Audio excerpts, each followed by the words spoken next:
¿Qué harías si te dijeran que en una ciudad donde casi nadie apostaba por una mujer, una sola persona levantó un imperio imposible desde la sombra, guardando un secreto que nadie esperaba y cambiando para siempre las reglas del miedo en Ciudad Juárez?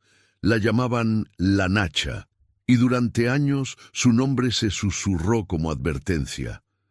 Pero muy pocos entendieron cómo empezó todo, ni lo caro que se paga cuando eliges el camino equivocado contra todo pronóstico. Esta es una historia con fines educativos para comprender las consecuencias del crimen y las decisiones humanas. Si cierras los ojos e imaginas Ciudad Juárez en los años 20, quizá te venga el polvo pegándose a la piel, el sol rebotando en las láminas y el viento frío de la tarde colándose por cualquier rendija, como si también quisiera enterarse de los secretos. En una calle sin pavimento, con casas bajas y olor a carbón húmedo, una niña miraba a la gente cruzar con prisa. No era una niña de escuela impecable ni de moños perfectos. Era una de esas niñas que aprenden temprano a medir el hambre por horas. Se llamaba Ignacia, aunque casi nadie usaba su nombre completo. Nachita, le decía su madre cuando todavía tenía fuerzas para decirlo. Nacha, la acortó la calle cuando la calle empezó a educarla. La familia vivía con lo justo, y a veces con menos.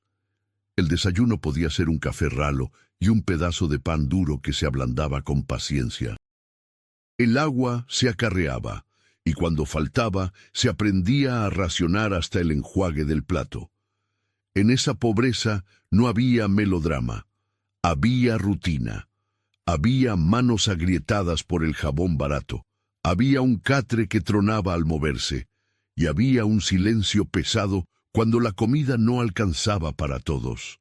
Su padre iba y venía con trabajos irregulares, y cada regreso traía una mezcla de alivio y temor. Alivio por ver dinero, temor por el humor con el que venía.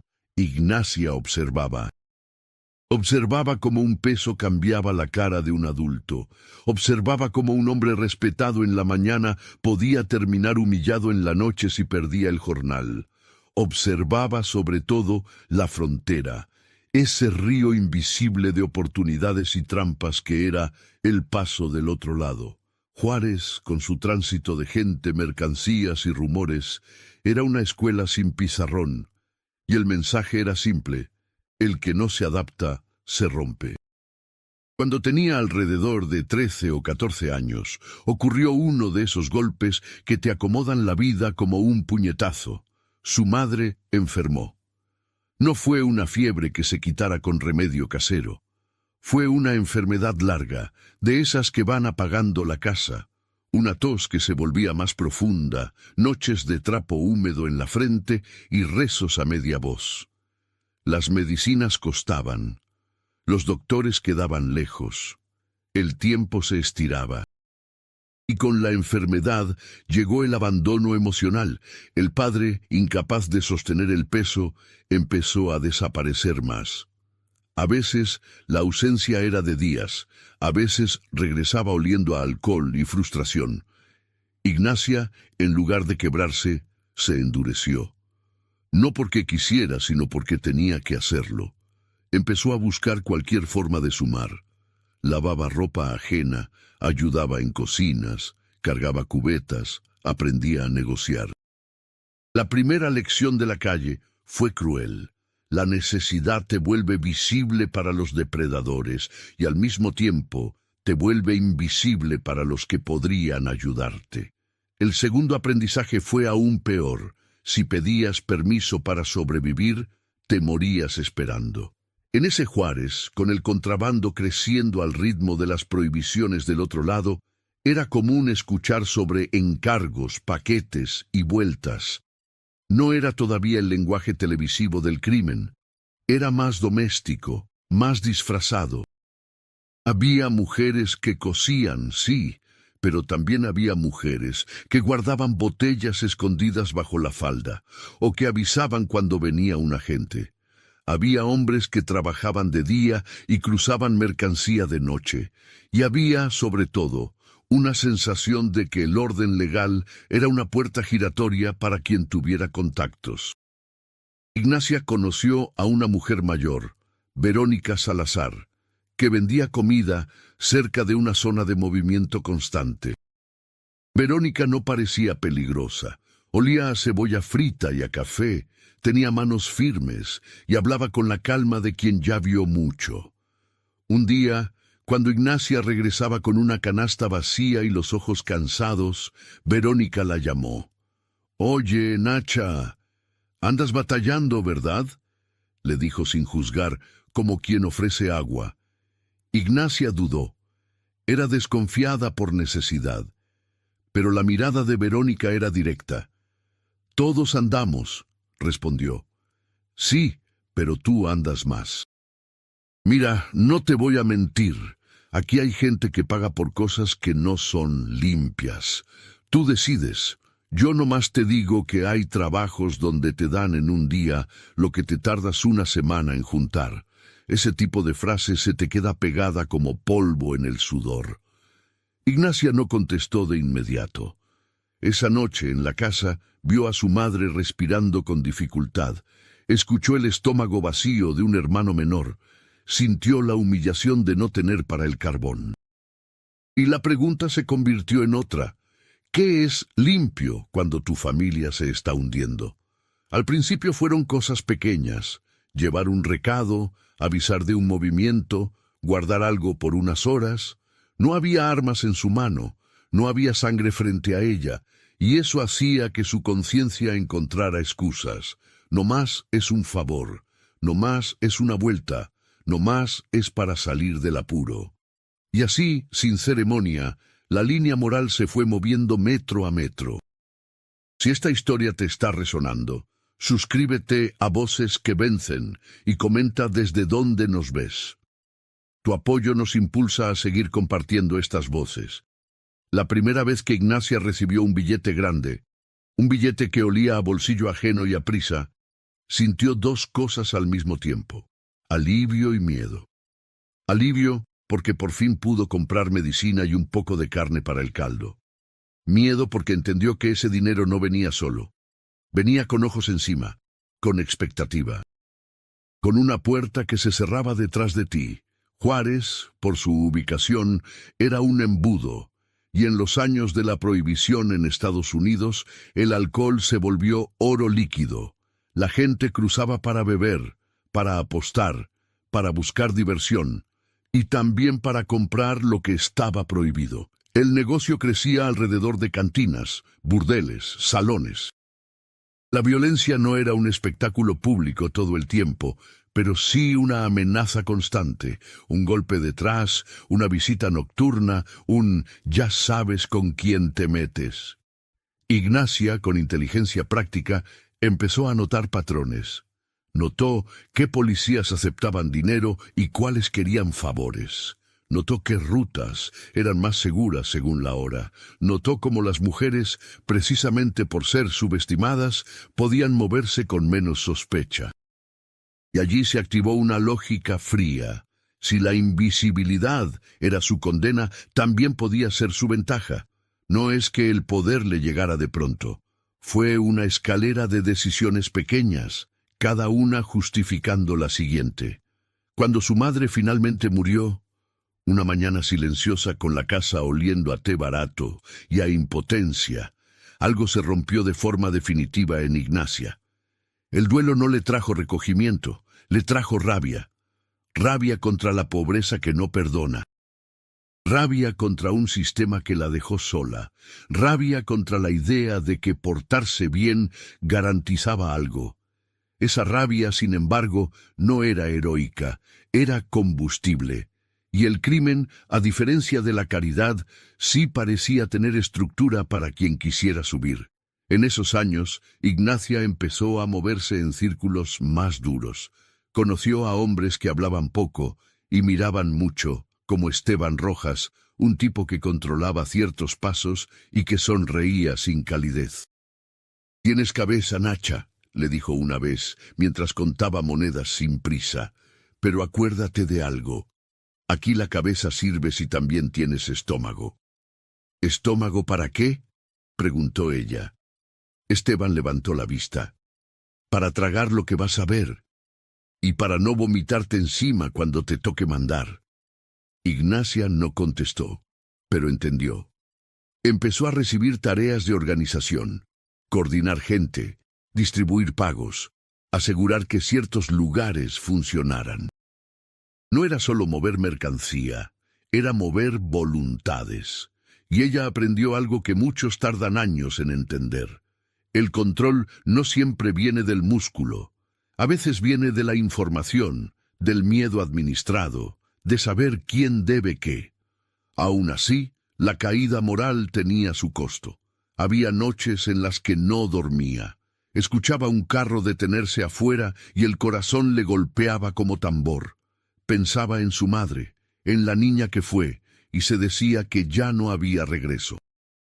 La culpa, cuando no se atiende, no se va, se transforma. En ella se transformó en dureza, en un rostro que no pedía perdón. Los rumores empezaron a crecer.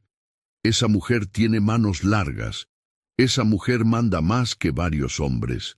La idea era escandalosa para una sociedad que, incluso en el desorden, esperaba que las mujeres obedecieran. Pero Ignacia entendió algo. Los prejuicios son una pared, y también una cortina. Mientras la gente se burlaba de la posibilidad de que una mujer organizara un negocio, ella ya lo estaba haciendo. Con el tiempo, los conflictos se hicieron inevitables. Cuando hay dinero, hay traiciones. Un socio menor quiso quedarse con una parte. Un policía quiso extorsionarla más de la cuenta. Un rival intentó usar su género como debilidad. A esta la asustamos y afloja, pero el miedo no la aflojó, la endureció más.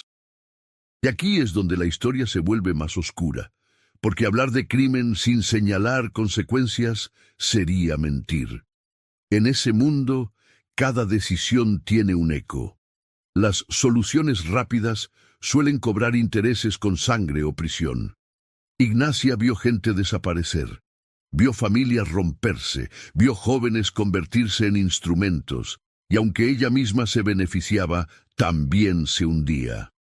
En algún punto, Juárez dejó de ser un lugar y se convirtió en un tablero. Rutas, pagos, deudas, favores. La frontera era una herida abierta por donde corrían mercancías y vidas. Y la Nacha, ya no Nachita, ya no la niña, se volvió un nombre que metía silencio en las conversaciones. Pero el poder no llega sin paranoia. Su día empezaba con cuentas y terminaba con sospechas. No confiaba en nadie del todo. Hizo alianzas, sí, pero siempre con un ojo puesto en la salida. Aprendió a leer la traición en detalles mínimos. Un saludo más frío, un mensaje que tardó, una mirada que se fue hacia otro lado. Y ese estado constante de alerta, aunque te mantenga vivo, también te roba la paz. La pobreza inicial había sido una jaula, el poder ilícito se convirtió en otra. Solo que ahora la jaula tenía barrotes dorados y guardias invisibles. Los años pasaron, y el negocio creció en capas. Alcohol, apuestas, control de espacios y la capacidad de imponer reglas en zonas donde la ley oficial era una firma en papel. La Nacha construyó un sistema que se alimentaba de la necesidad ajena. Y eso, aunque fuera eficiente, era una tragedia para la comunidad. Donde hay crimen organizado, hay menos futuro para los niños, más miedo para las madres, más corrupción para los policías honestos, más reclutamiento para los jóvenes sin opciones. Una tarde, sin embargo, ocurrió algo que la sacudió de una forma distinta. No fue un tiroteo ni una amenaza. Fue un encuentro. Había una mujer, Teresa Herrera, que trabajaba en una casa de ayuda comunitaria cerca de una colonia popular. Teresa no era ingenua, sabía lo que se movía alrededor, pero también veía algo que otros no, el cansancio de los que mandaban. Un día, por una cadena de favores y presiones, Ignacia terminó pasando por ese lugar para resolver un asunto menor. Teresa la reconoció de inmediato. No por una foto, sino por la forma en que la gente se apartaba. Teresa no se achicó. «Usted es Ignacia, ¿verdad?», le dijo con respeto, pero sin temor servil. Ignacia frunció el ceño. «Depende quién pregunta». «Alguien que ve llegar niños sin zapatos y mujeres con moretones», respondió Teresa, «y que está cansada de que todos digan, así es la vida». Ignacia sintió un pinchazo extraño. No era culpa exactamente, era una incomodidad vieja, como una astilla. «¿Y qué quiere?», preguntó. Teresa señaló una mesa donde había un cuaderno y una lista. «Quiero que vea esto. Nombres, edades, motivos por los que dejaron la escuela. Algunos porque no hay para útiles, otros porque el papá se fue, otros porque alguien les ofreció dinero fácil». Ignacia miró la lista. Había edades, 10, 12, 14. La misma edad en la que ella empezó a endurecerse. Por un segundo, el mundo se le hizo estrecho. «¿Y qué cree que puedo hacer yo?», dijo con un tono defensivo. Teresa la miró fijo. «No sé, tal vez nada, tal vez mucho. Pero si usted tiene poder, también tiene responsabilidad, aunque no le guste oírlo». Ignacia se rió sin humor. «Responsabilidad. Qué palabra tan bonita para gente que no ha pasado hambre». Teresa no retrocedió. «Yo también pasé hambre, y por eso estoy aquí, porque si no hacemos algo, esto se repite como maldición». Ese encuentro no la convirtió en buena persona. No hubo milagro, no hubo una luz divina, pero sí dejó una grieta, y una grieta en una estructura rígida puede terminar por romperlo todo. Esa noche, Ignacia se quedó despierta escuchando los ruidos habituales, un radio lejano, el motor de un carro, un perro ladrando. Pensó en la lista, pensó en la niña que fue, y por primera vez en años se preguntó algo distinto. ¿Cuánto daño se puede justificar antes de que ya no quede nada humano adentro? Al día siguiente, siguió con su vida criminal, porque salir no era sencillo. En esos mundos, la salida se paga, y a veces se paga con la vida. Pero la grieta seguía allí. Comenzó a hacer algo que parecía pequeño, casi insignificante. Empezó a observar sus propias decisiones con distancia, a preguntarse, ¿esto a quién destruye?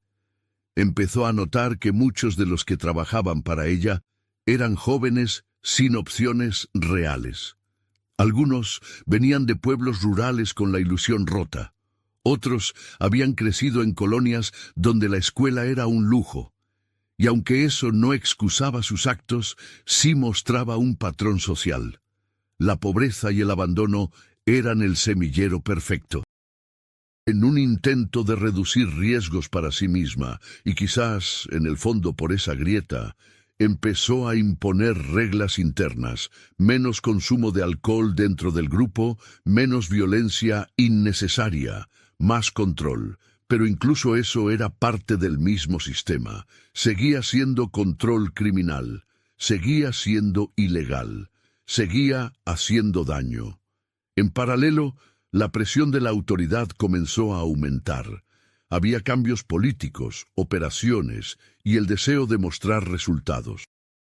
Cuando los gobiernos quieren limpiar, a menudo no distinguen entre engranes, buscan cabezas visibles. Y aunque Ignacia había operado desde la sombra, su nombre ya circulaba demasiado. Empezaron las detenciones de gente cercana, empezaron los interrogatorios, empezaron los sobornos que ya no alcanzaban. Y allí llegó el desespero real, el tipo de desespero que te obliga a tomar decisiones que antes evitabas. Ignacia tuvo que cambiar rutas, cortar relaciones, desconfiar incluso de los que le juraban lealtad. Un hombre, Rubén Fuentes, que había sido cercano, empezó a actuar raro. Faltaba a reuniones, llegaba tarde, hacía preguntas demasiado específicas.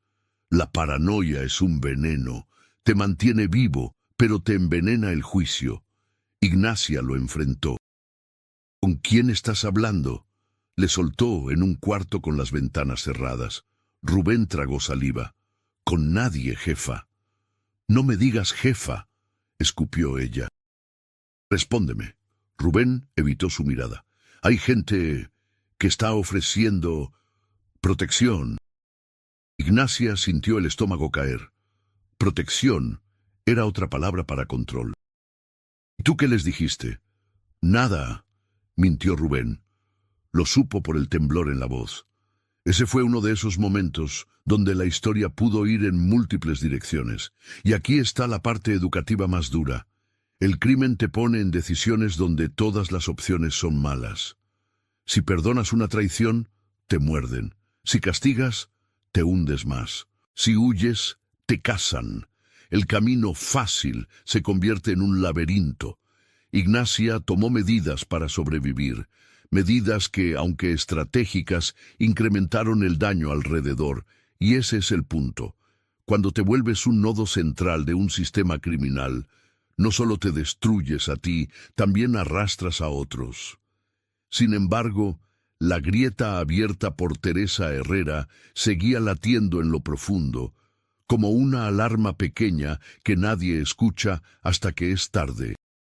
Ignacia empezó a mandar discretamente dinero a la casa comunitaria, sin que lo supieran muchos. No era redención, era quizá un intento torpe de equilibrar una balanza imposible. Teresa, al ver llegar cajas con útiles, cobijas, medicinas, entendió sin que se lo dijeran, y una tarde cuando Ignacia apareció fugazmente, Teresa le dijo algo que le dolió más que cualquier amenaza. Esto ayuda, sí, pero no cambia la raíz. Ignacia apretó la mandíbula. ¿Y cuál es la raíz? Que usted también es una niña que sobrevivió como pudo, pero ahora está fabricando más niños que van a sobrevivir igual, respondió Teresa. Y eso no se arregla con cajas. Ignacia se fue sin contestar, pero esa frase se le quedó como un clavo. Con el paso del tiempo, la autoridad finalmente la alcanzó, no de forma cinematográfica, sino burocrática y brutal. Investigaciones, presión, capturas alrededor, información filtrada, un cerco que se iba cerrando. En el mundo real, los imperios ilícitos no suelen caer con música dramática, caen con expedientes, delaciones, desgaste y miedo. Cuando llegó la detención, en una mañana fría, con el aire cortando la cara, Ignacia no gritó, no suplicó. Se quedó quieta, con los ojos secos, como si ya lo hubiera imaginado 1000 veces. La gente alrededor la miraba como si fuera un monstruo o una leyenda. Pero en ese instante, bajo el metal de las esposas, era simplemente una mujer que entendía que la cuenta se había cobrado. En prisión, lo que se pierde primero no es el dinero, sino la identidad. Ya no controlas horarios, ya no controlas puertas, ya no controlas quién entra. Allí la mente se convierte en tu único territorio. Y para alguien que vivió controlando todo, eso es una tortura. Ignacia pasó noches mirando el techo, contando grietas, recordando voces, recordó a su madre. Recordó la lista de Teresa, recordó el momento exacto en que aceptó el primer favor, y entendió algo con una claridad que duele. Nadie te obliga a cruzar la línea, pero la vida puede empujarte hasta que la línea parezca la única salida. Aún así, cruzarla tiene consecuencias, y esas consecuencias no se detienen en ti. Durante un tiempo intentó mantenerse fuerte, pero la fuerza sin propósito se vuelve piedra. Con los meses empezó a escuchar historias de otras mujeres.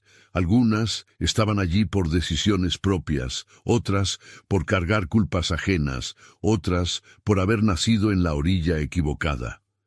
En ese ecosistema se repetía un patrón de violencia y abandono. Fue allí donde, en medio del encierro, apareció una posibilidad mínima: la educación. No como salvación mágica, sino como herramienta. Una interna, Marcela Contreras, le habló de clases básicas, de aprender a leer mejor, de escribir cartas, de entender leyes. Ignacia, que siempre fue astuta, vio valor en eso. ¿Y para qué me sirve ya?, preguntó, amarga. Marcela encogió los hombros. Para que no te mueras por dentro. Y para que, si algún día sales, no regreses al mismo hoyo. Ignacia se quedó pensando. Ese no morir por dentro era algo que nunca había puesto en palabras. Con el tiempo, empezó a asistir. Aprendió a poner en orden ideas, a nombrar emociones. Se dio cuenta de que su disciplina, la misma que usó para controlar un negocio ilegal, podía haberse usado en otro camino. Y esa realización no la hizo sentirse mejor, la hizo sentir más responsable. La transformación realista no es bonita, es incómoda. Es aceptar que fuiste víctima y victimaria. Es mirar atrás sin justificarte, pero también sin mentirte. Ignacia empezó a escribir, no para publicar, sino para entender. En páginas mal recortadas, con un lápiz corto, escribió sobre hambre, sobre miedo, sobre decisiones, y escribió una frase que se repetía como mantra: lo que no se repara, se repite. Años después, cuando su nombre ya no era noticia sino historia, Teresa Herrera siguió trabajando en la colonia. Un día recibió una carta. No tenía perfume ni adornos, solo tinta firme. Teresa, no sé si merezco que me lea, pero usted tenía razón. Las cajas no cambian la raíz. Yo no puedo regresar el daño. Solo puedo decirlo claro.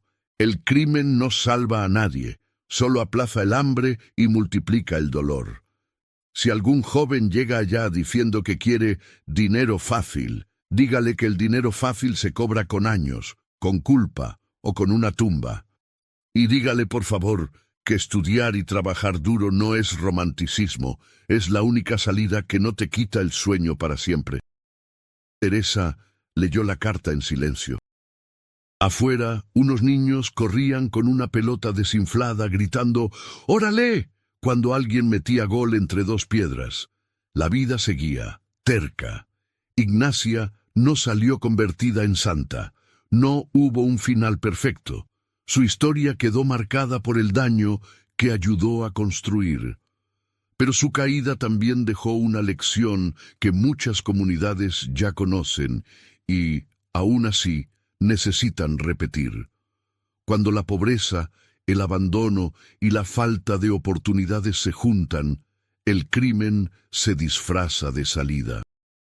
Y cuando entras, te roba más de lo que crees que te da. Si conoces a alguien que necesita esta historia, compártela. Juntos podemos inspirar a más personas, porque al final la verdadera victoria no está en dominar una ciudad desde el miedo. Está en romper el ciclo antes de que te trague. Está en elegir disciplina para estudiar en vez de disciplina para controlar. Está en trabajo duro que construye, no en atajos que destruyen. Está en comunidad que sostiene, no en redes que explotan. Y aunque su nombre se haya quedado como leyenda oscura en Ciudad Juárez, el mensaje que queda para quien escucha con honestidad es sencillo y brutal. Nadie se vuelve grande por hacer el mal. Solo se vuelve más solo, más perseguido, más vacío. Y ese vacío, tarde o temprano, siempre cobra.